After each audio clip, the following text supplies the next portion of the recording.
करना चाहिए या एक्सपोर्ट करना चाहिए? थोड़ा सा इंपोर्ट और एक्सपोर्ट के बारे में बताएं सर।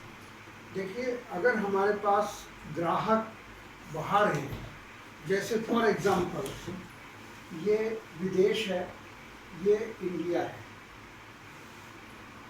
ठीक है। अगर हमारे पास ग्राहक बाहर हैं अपने किसी प्रोडक्ट के, तो हम यहाँ से सामान भेजेंगे, एक्सपोर्ट कहलाएगा। ठीक है।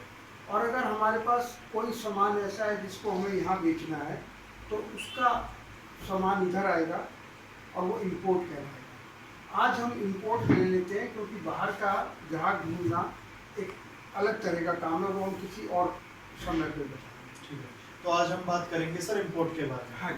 तो आप थोड़ा सा हमें गाइड करें सर, इंपोर्ट हम कैसे कर सकते हैं। और देखिए, जब हम इंपोर्ट और एक्सपोर्ट की बात करते हैं तो हमारे दिमाग में आता है कि इंपोर्ट करने के लिए हमारे को बहुत सारा पैसा चाहिए, विदेश में जाके हमें डील करनी होगी, और इंपोर्ट करने के लिए हमें पता नहीं यहाँ पे हमारा सामान बिकेगा नहीं बिकेगा। तो इस सब चीज़ों से बचने का कोई तरीका है सर?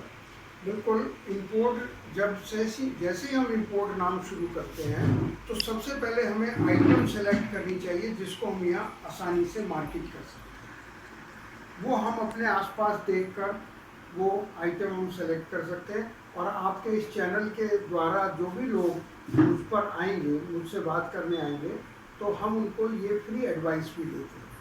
अच्छा, आपके चैनल के बहुत थ्रू बहुत जो आएंगे, शुक्रिया वैसे सर। हम चार्ज करते हैं, अच्छा, लेकिन जो लोग आपके चैनल के थ्रू आएंगे तो उनको हम फ्री एडवाइस देंगे कि वो प्रोडक्ट सेलेक्ट कैसे करें, किस कंट्री से करें, और वो उसका जो तरीका है, प्रोडक्ट कोई भी हो, उसका जो जर्नल तरीका है, स्टैंडर्ड ऑपरेटिंग प्रैक्टिस जिसको बोलते हैं, SOP, वो आज हम आज के सेशन में हम बता देंगे। ठीक है। देखिए, इंपोर्ट के लिए बहुत ज़्यादा कागजी जमा खर्ची की ज़रूरत नहीं है। केवल एक रजिस्ट्रेशन कराना होता है जिसको बोलते हैं IEC कोड नंबर। वो इस तरह से होता है, एक पेज होता है सिर्फ, वो certificate of import and export, ये office of zonal director general of foreign trade, ministry of commerce and industry, ये इशू करते हैं। तो ये बहुत आसानी से ऑनलाइन मिल जाता है। ओके। इसमें कुछ नहीं, एक bank account, current bank account और आपकी कंपनी का नाम होना चाहिए। इसके बाद आप एलिजिबल हो जाते हैं इंपोर्ट करने। सर ये तो देखिए, जैसे आप डिटेल में जा रहे हैं, हम अभी थोड़ा सा आपसे ये जानना चाह रहे हैं, बेसिक्स हमें ये पता करना चाह रहे हैं।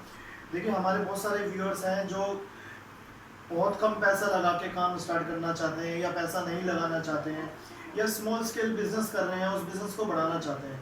तो क्या ये पॉसिबल है कि कम पैसा लगा के इंपोर्ट बिजनेस हो सकता है? बिल्कुल हो सकता है, लेकिन बिजनेस में, इंपोर्ट बिजनेस हो या लोकल बिजनेस हो, दो चीज़ों की आवश्यकता पड़ती है, एक नॉलेज और एक रिसोर्सेज। तो अगर आपके पास नॉलेज है तो रिसोर्सेज आपको बहुत जगह से मिल जाते हैं। बैंक है, आपके रिश्तेदार, दोस्त, और कई बार ऐसा होता है 10 लोग मिलकर काम कर सकते हैं। मान लिया 1 करोड़ रुपए की ज़रूरत है, 10-10 लाख रुपया सबके पास है, तो वो मिलाकर भी काम कर सकते हैं। ये एक स्टैंडर्ड प्रैक्टिस है। तो लेकिन आपको नॉलेज होनी चाहिए कि हमें कौन सी चीज़ कहाँ से मंगानी है, कहाँ बेचनी है, और उसमें क्या सावधानियाँ लेनी है।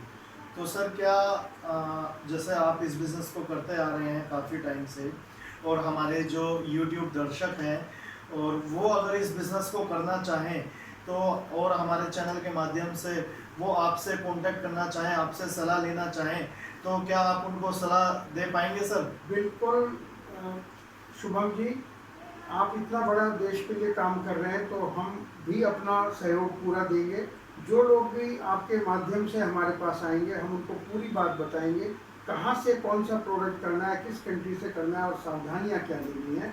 और उसके लिए बड़ा सिंपल है, प्रोडक्ट सिलेक्शन के बाद काम कैसे होता है, क्योंकि विदेशों में से जब आपको माल लेना है, बिना पैसा दिए वो माल आपको भेजेंगे नहीं, और नया आदमी है तो उसको माल कैसे, आप पैसा कैसे भेज देंगे। तो इसके लिए भी हमारे जो फॉरेन ऑफिसेज हैं वो हेल्प करते हैं, वो सेलेक्ट करने में कि वहाँ की पार्टी सही है कि नहीं है। तो आपने एक बार जब सेलेक्ट कर लिया, और वहाँ से हो सकता है कि आपको बाहर जाना पड़े, उसमें भी हम कैसे वीज़ा मिलना है, कैसे क्या करना है, ये सब हम बताते हैं।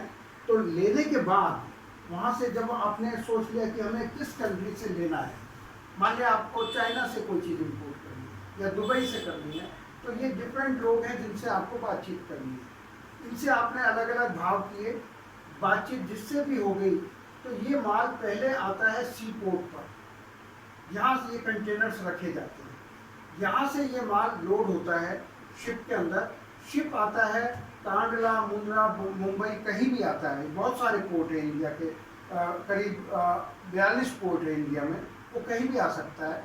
और वहाँ से हम, क्योंकि हम दिल्ली में बैठे हैं, मैं आपको यहाँ का एग्जांपल बताता हूँ।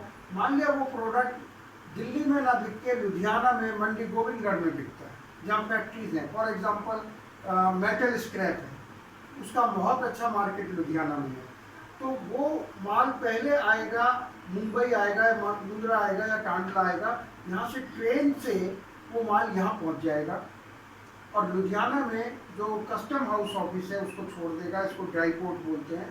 तो यहाँ माल को छुड़ाने की आवश्यकता नहीं है, आप जहाँ रहते हैं वही माल को छुड़ा सकते हैं और माल छुड़ाकर वो बेच सकते हैं। मोटा मोटी यही एक तरीका होता है इम्पोर्ट के बिजनेस का, चाहे वो आइटम कोई सी भी। तो सर जैसे कि आपने बताया, आप हमारे व्यूअर्स के लिए हेल्प करेंगे, उनको गाइड करेंगे, उनको समझाएंगे। तो सर गुप्ता जी, मैं आपसे एक चीज़ और जानना चाहूँगा। आप जैसे इस तरह बिजनेस में लोगों की हेल्प करते हैं, तो आप इसके लिए चार्ज भी करते हैं? बिल्कुल करते हैं। तो सर हमारे व्यूअर्स को भी आप ये चार्जेस पे करने होंगे?